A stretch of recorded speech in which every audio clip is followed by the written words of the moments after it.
And the passages that we're reading stem from verses 22 and 24, which is, you took off your former way of life, the old self that is corrupted by deceitful desires, being renewed in the spirit of your minds, and you put on the new self, created to be according to God's likeness and righteousness and the purity of the truth. And so, as we continue through Ephesians, that is the backdrop of what we're talking about. Laying aside old ways, changing the way that we think about things, and putting on a new person who is created to be like God in true righteousness and holiness. And so it's no longer that we're bound by sin. We're loose from its chains, and now we're bound unto righteousness. Maybe you didn't hear what I said. We're no longer bound by sin and its chains. We're no longer bound by acting in those ways or responding in those ways or being motivated by the ways of the flesh anymore. But now we're being given the freedom and the obligation of acting in God's ways. Amen. Okay? And so it's not now that we have permission to just continue to live as we want because we have forgiveness. No, we're called into a new life. And so we are in Ephesians 4, 26 and 27. All right. Be angry and do not sin. Do not let the sun go down on your anger, and don't give the devil an opportunity. Anger, the accuser, and forgiveness. We're talking about desires. Last time we talked about falsehood, not just lying, but falsehood and living falsely. And today we talk about this desire that we call anger. And the scripture is very particular here. In the English, it only translates anger twice. Those are actually two separate words. And so we're going to deal with each word and actually reference some Old Testament passages. So the first word there, it says be angry. And actually that is a verb. We don't really have a word in English that for angry as a verb. Okay? We don't really think of it that way. We think of it, I guess we kind of do, but we kind of don't. The word there is actually present passive. I know that just touched your heart when I said that. Okay, what does it mean to be presently passive? Presently active means I'm doing something, right? Presently passive means something's being done to me. Anger is not something that you do. Anger is something that happens to you. And it's usually a secondary response. Is that, you know what I mean when I say that? I'm going to pick on Joyce today because you might get mad. So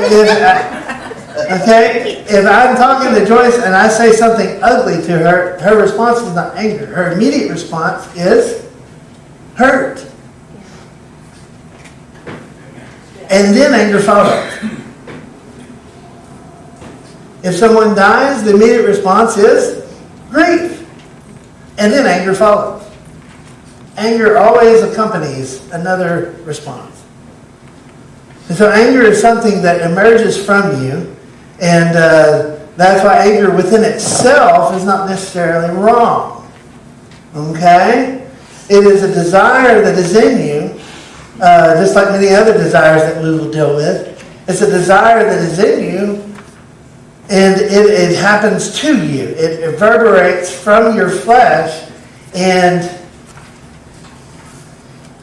has the potential to overtake you, as with any other desire in your flesh, whether that be anger, whether it be hunger or thirst. Okay? And so when you're angry, don't sin. All right? So actually, there is a word. Go to Psalm 4:4. Actually, that's where this text comes from. Psalm 4:4. And I encourage you to read the entire chapter of Psalm 4. It's not very long. I think 8 verses, if I recall correctly. And you can either turn or look on the screen. It should be there. Oh, now you tell us. Anyway, Psalm 4:4. And be angry and do not sin. On your bed reflect in your heart. And be still. If you have a different version than the King James, or some of yours might say stand in awe. I think King James does say stand in awe, doesn't it?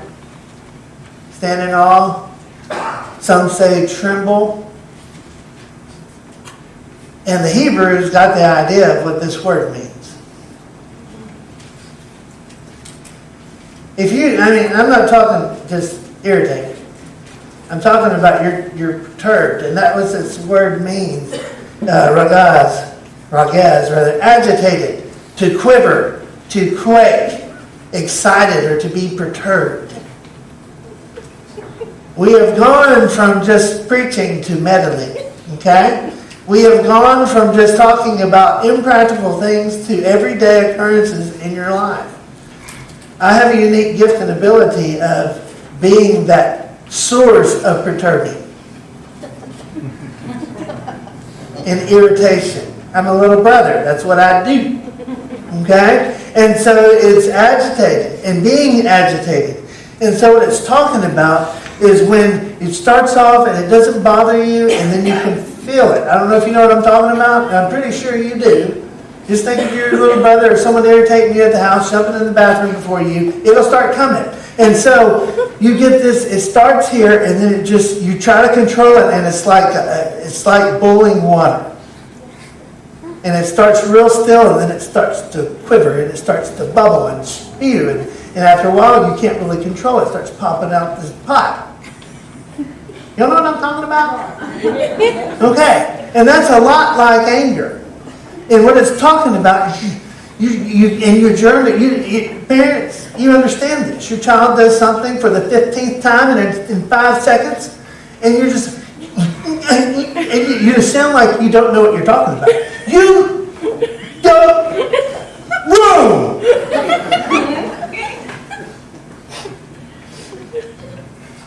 And we get to a point where we can't even control our thoughts.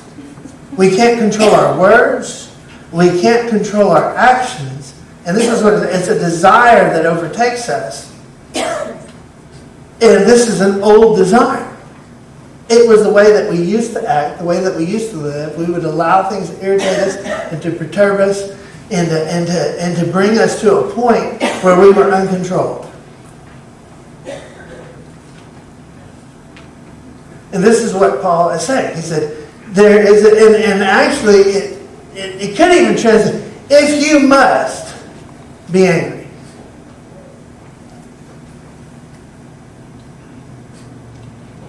If you have to, if you just really need to, be angry. And the psalmist tells you, but what you need to do about it, if you look at Psalm 4, if I'm looking in the right spot, there he is. Be angry, do not sin. On your bed, reflect in your heart. What's it mean? Go to your room and deal with it there.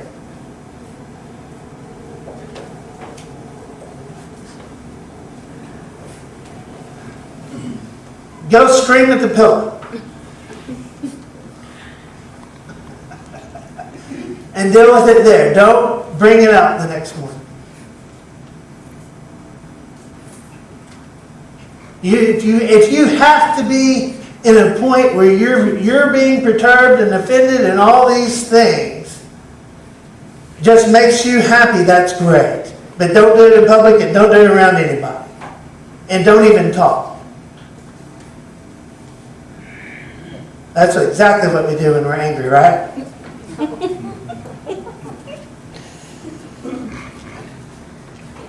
It controls us. And so it moves from just a bubbling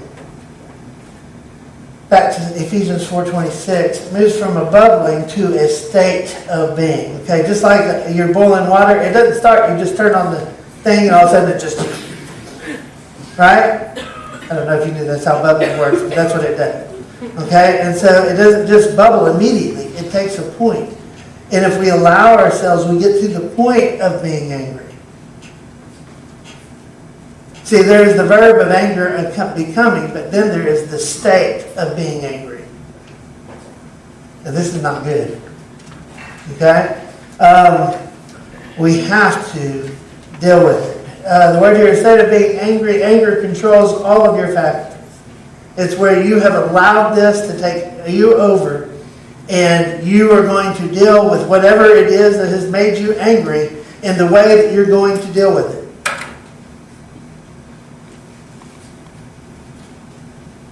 Whether it be your child, your friend, your enemy, your dog. And so anger is the motivation behind what you're doing. Now this is an old way of living.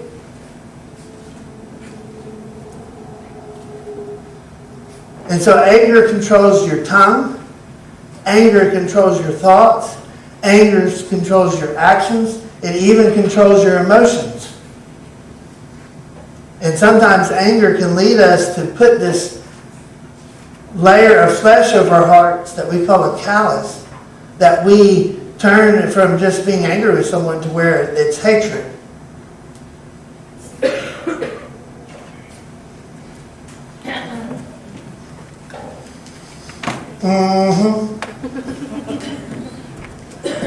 And we close our hearts to people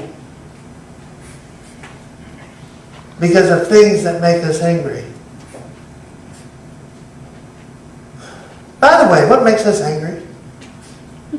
People. People. Amen.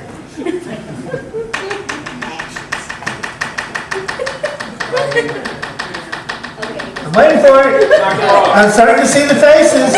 I'm starting to see the ear. That's the beginning. Will he stop that? Anger. Irritation. That's the old way of living. That has no place in God's people. All our preferences and our little pet peeves, that's the way you used to live. Got to turn off my mic. Preach! You don't have a right to your opinions. We talked about that last week. You deal with facts now and truth. That's right. You don't have a right to. Well, you don't have a right to what you don't like. What? You were bought for. You were paid. Someone died for you. Don't come in here and start saying, I didn't know. All God asks, I've given you everything you need to be godly. Now do it. The only thing I refuse to control is your will. That's your choice. All right. You can't live. That's where we go wrong. When we allow our faculties and everything that we are to be controlled by anger, it leads us to sin. It turns into grudges, hatred, speaking maliciously about people, speaking wrongly about people, lying to people, being and acting in anger instead of motivated by love. I'll get to that in a minute. Evil thoughts towards people, violence towards people. Surely not in the church. Are there other people in here? Yeah, it can happen here. We allow anger to take control. But these are the old activities as a result of the flesh. So you have the old motivation of anger, this bubbling up that leads us to actions of anger that cause. In this text, somebody pops up. Did you see? It's no coincidence that when the anger appears, the devil shows up. And when we act in the church based on anger and irritation and perturbed, I guarantee you The devil shows up. Some of you know I served 85 churches at one point in my life in Central Texas. And usually in my position, if I got a call, it wasn't because everything was great. It was usually because they were going to get rid of a pastor or there was some issue. And so we would go in and mediate some of these situations. In all of those situations, anger, lies, malice, violence, evil tongues, gossip, slander, all of it was there. In every situation. And it had been there a long time. That is not fitting of God's people. And this is what Paul tells you. You got to put that, you got to lay it aside. You can't operate because you were upset. That's not a good reason. It's just not anymore. It used to be, but it's not. Well, you're just messing up my whole agenda in life. Well, he's going to give you another way. Why do we do this?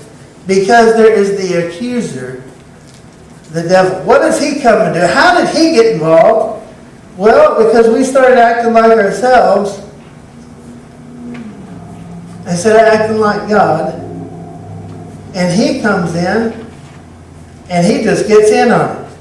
Don't let the sun go down on your anger, and don't give the devil an opportunity. Don't give the devil a place to stand. What does that mean? When I harbor a grudge, when I harbor anger in my heart towards a person, it's like a pivot foot. Do y'all know what a pivot foot is? Y'all know, anybody know basketball in here? That's a pivot foot. Pivot foot's this little foot right here, right? This one little bitty patch of ground right here. Okay? But how much can I move with the pivot foot? Well, I can move here. I can move here. I can move here. I can move all over this area. See what I can do? If I hit hard enough, I can make solid ground here. There's another pivot foot. And if I stomp enough, I can just create a whole callus in your heart towards a person. And that's what Satan does. Oh, you thought that was bad. You should have heard what they... You thought that... And he just gets stuff stirred up in you. You can watch it just in a second. Someone says something cross to one person. In 5 seconds, it's gone down this entire hall to the office. Because of the way we were. Not the way we are, the way we were. And we let little bitty things consume us. And that opens the door to Satan walking right in. We have to be careful in this. And it doesn't take anything from the tapping of a pencil to the color of the carpet. Just anything that irritates us about what somebody decided or what someone did. And it just blows up. And it just goes just like a boiling bottle of water. When it hits people, it don't feel good. And it hurts. And the churches are filled with people from scars of wounds from wars that occurred in services. And it all stems from anger. All the way back to Cain, who murdered his brother. It started with him bringing vegetables instead of an animal. That is really important. And it was a problem he had with God, but he killed his brother. And sometimes there are problems in our own hearts that make us mad. We don't go after God. We go after the next best thing, the person who's made in his image. We must be careful with anger.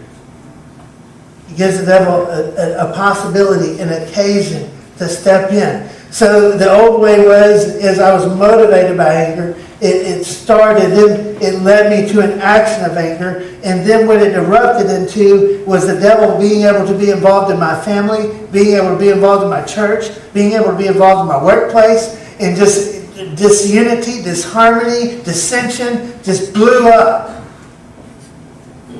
I don't think I need to go big into the details on that. I think we've all got a picture and a photo album of that.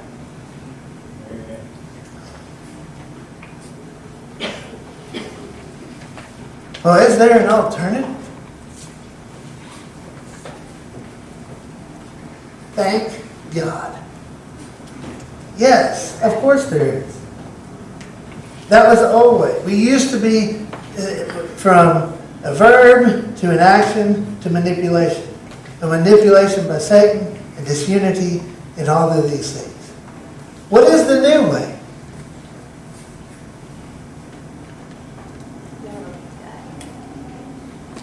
The new way is love.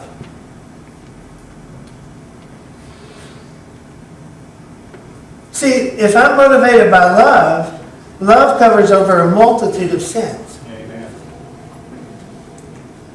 And no matter how many times you offend me, I'm able to do the action that comes from the motivation of love. And what is the action that comes from the motivation of love? Forgiveness. And from forgiveness, kindness and patience and gentleness, and ultimately, instead of evil, goodness.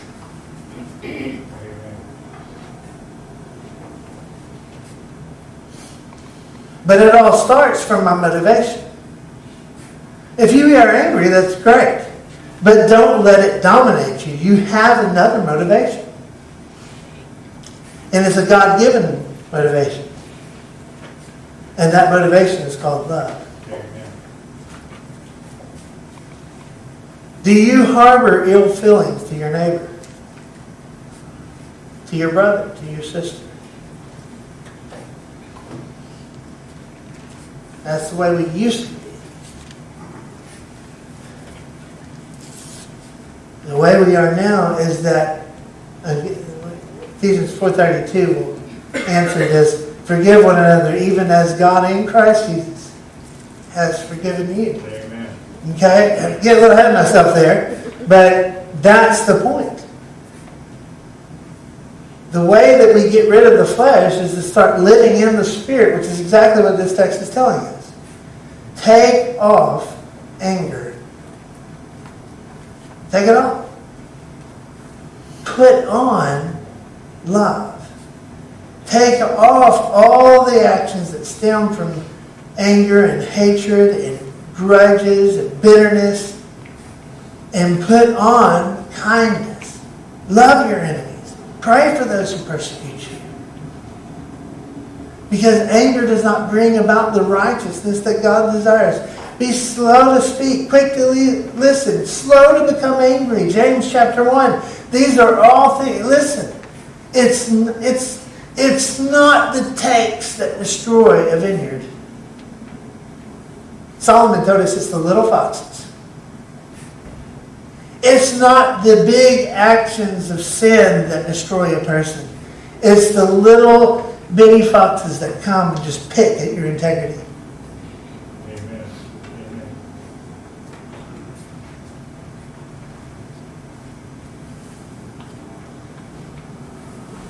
The goal is genuine love and concern for one another. Do you harbor bitterness towards a person? Do you hold a grudge? That is unbecoming of a child of God. Amen. Amen.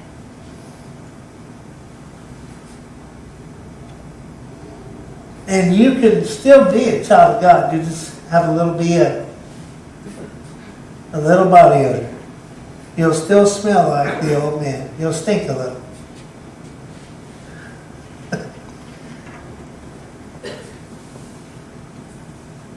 And a lot of times the people around you are being patient with you and putting up with you. And the people in your Sunday school class, and the people in your church, and the people in your family, and people at your work put up with you. But yeah, you stink.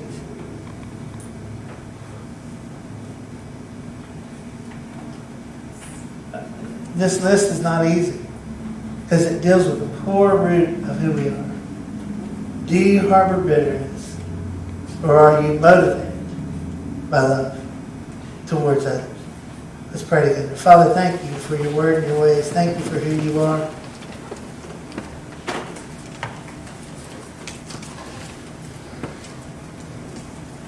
And Lord, these desires that we have, you have called us to master them. You've given us your Spirit, but it's still us who rule the flesh. So Lord, I pray that you would give us grace to love and forgive. Lord, convict us of any hatred or bitterness or evil that would be within us towards our neighbor. Convict us, Lord. May we not remain the same. And Lord, I pray that you would give us the grace to deal with it, even if we have to cross the pew this morning and hug someone's neck and say, I'm sorry. Lord, that your unity and your peace would reign in this place. Lord, we love you, we bless you, we thank you. Give us grace to live like it. Amen. Would you stand with me, please? What is God asking?